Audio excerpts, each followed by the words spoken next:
talk about some positions of welding. First are the joint types. Okay, this is called a butt joint. It's like right side by side. Of course, you always leave a little bit of a gap. That's a butt joint.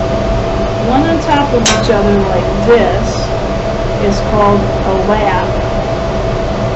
This is called a T. And if you put them together like this, that's called a corner joint. And notice that I don't have it like this, I have it like this. So we've got our butt joint, lap joint, T-joint, and corner joint. We can also weld flat, horizontal, vertical, or overhead. So let's say that we're looking at a blueprint.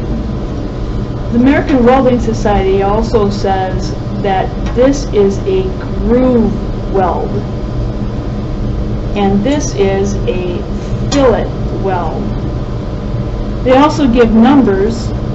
1 is flat, 2 is horizontal, 3 is vertical. So this is considered a 1G weld because it's flat and it's a groove. This is a 2G. This would be 3G. When we're talking about fillet welds, if I had it like this, and I'm welding it in front of me, kind of like that, that would be a 1F.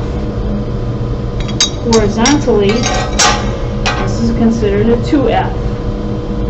And this is considered a 3F.